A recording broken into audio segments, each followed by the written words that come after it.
Let's get real, folks. Sadism and masochism are terms that often get thrown around, but what do they actually mean? In the simplest terms, sadism is deriving pleasure from inflicting pain, humiliation, or suffering on another person. It's about having control, power, and dominance. Masochism, on the other hand, is about finding pleasure in experiencing pain, humiliation, or suffering. It's about surrender, submission, and letting go. These concepts might seem straightforward at first glance, but trust me, there's a lot more to unpack here. We're talking about deeply rooted psychological mechanisms that influence behavior and desire.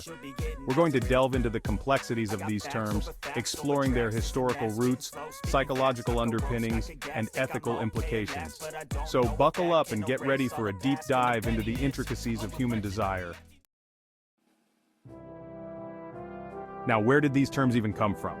Well, they're actually named after two historical figures, the Marquis de Sade and Leopold von Sacher-Masoch. The Marquis de Sade, a French nobleman and writer, was notorious for his erotic writings that explored themes of extreme cruelty, dominance, and sexual violence. His name became synonymous with deriving pleasure from inflicting pain, hence the term sadism. On the other side of the coin, we have Leopold von Sacher-Masoch, an Austrian writer known for his novels exploring themes of submission, masochism, and the eroticism of pain. His name, as you might have guessed, gave rise to the term masochism. These two figures, though controversial in their time and even today, played a significant role in shaping our understanding of these complex psychological concepts. Their works, though often extreme and graphic, offered a glimpse into the darker side of human desire and the intricate relationship between pleasure and pain. It's important to remember that these terms, though rooted in the works of these historical figures, have evolved over time. Our understanding of sadism and masochism has deepened, incorporating psychological insights, cultural nuances, and ethical considerations. Now let's get down to the nitty-gritty, the psychology behind sadism and masochism. These aren't just kinky preferences, they're rooted in complex psychological mechanisms that influence how we experience pleasure, pain, and desire. Historically, these concepts were often viewed through a lens of pathology, considered deviant or even signs of mental illness. However, modern psychology recognizes that sadism and masochism exist on a spectrum, with expressions ranging from mild to extreme. To understand these concepts, we need to look at them through a multifaceted lens, considering factors like personality, early childhood experiences, attachment styles, and cultural influences. It's not as simple as labeling someone as a sadist or a masochist. There's a whole lot of nuance at play here.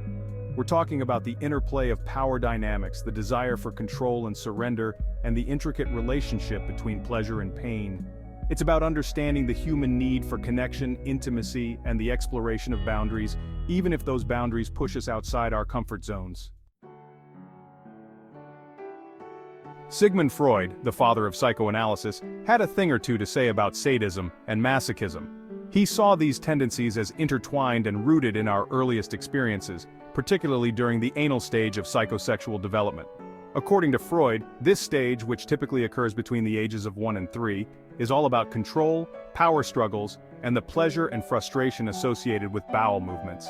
He believed that unresolved conflicts during this stage could lead to fixations that manifest later in life as sadistic or masochistic tendencies.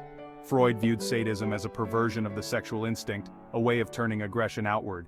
He believed that sadists derive pleasure from inflicting pain because it gives them a sense of power and control, fulfilling an unconscious desire to dominate. Similarly, he saw masochism as an inward turning of aggression, a way of seeking pleasure in pain. He theorized that masochists find gratification in suffering because it fulfills an unconscious need for punishment or a desire to submit to a dominant force.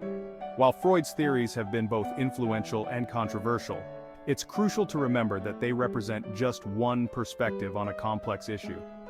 Modern psychology has moved beyond these early interpretations, recognizing the limitations of Freud's theories and incorporating a broader range of factors into our understanding of sadism and masochism. Section 5. Modern Interpretations, Beyond the Pleasure-Pain Principle. Modern psychology takes a more nuanced view of sadism and masochism, moving beyond the simplistic pleasure-pain principle. While Freud's theories provided a starting point, contemporary research recognizes that these concepts are far more complex than initially thought.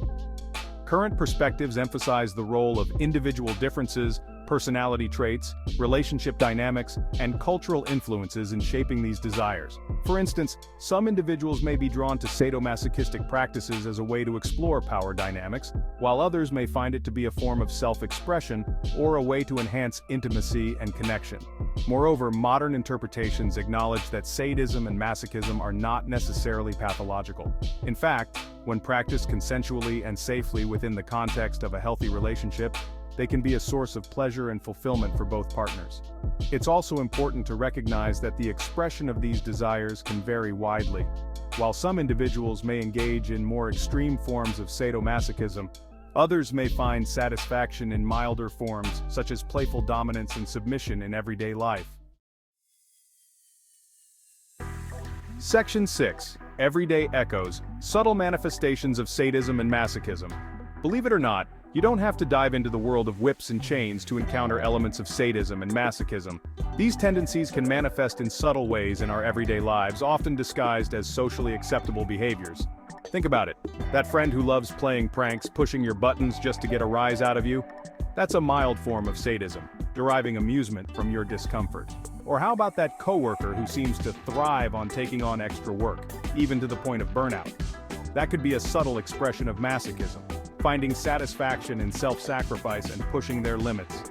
Even in the realm of humor, we see glimpses of these tendencies. Dark humor, for example, often involves finding amusement in taboo subjects like death, violence, or suffering.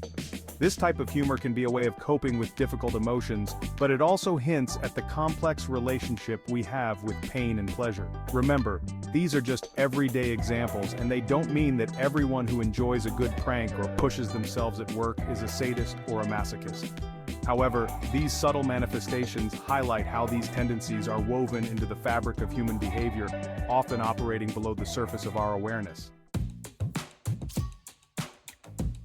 Section 7. Sadomasochism in the BDSM community, Navigating Consent and Pleasure.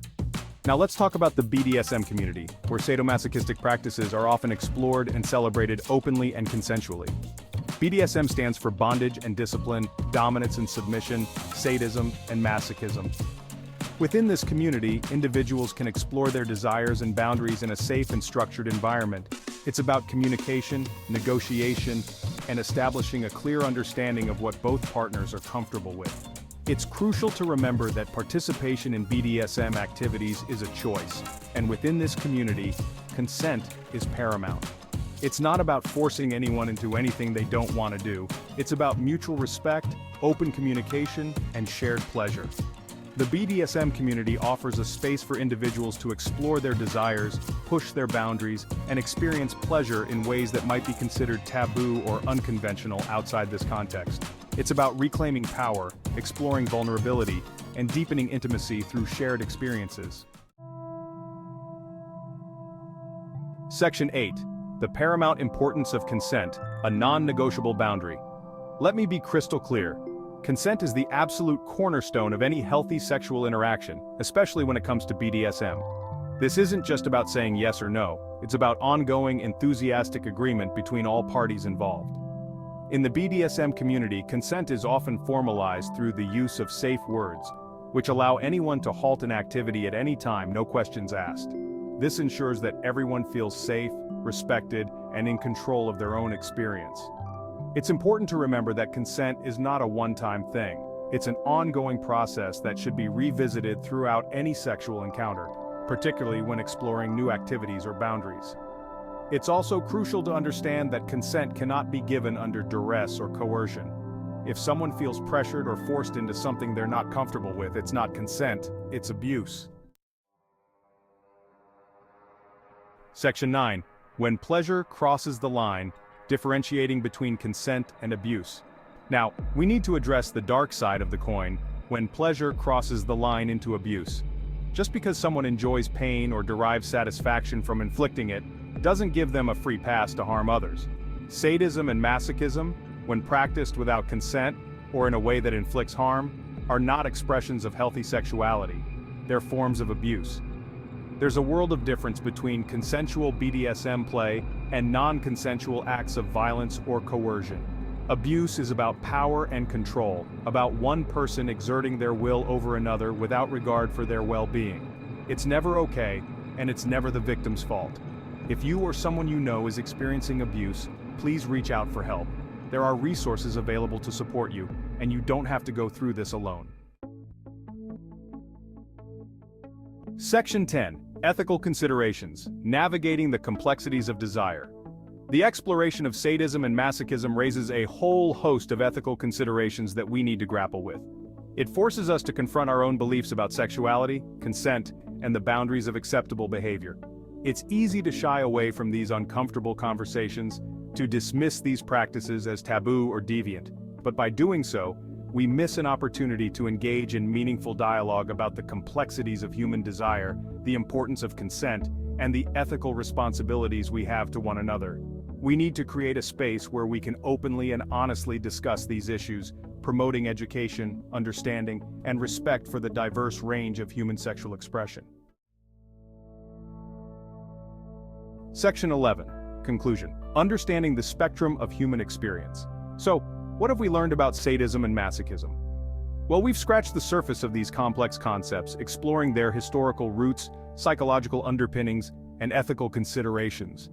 We've seen how these tendencies can manifest in subtle ways in our everyday lives, and how they're often more nuanced than the simplistic labels of sadist and masochist might suggest. We've also discussed the importance of consent, the distinction between consensual BDSM practices and abuse, and the need for ongoing dialogue about these often taboo topics.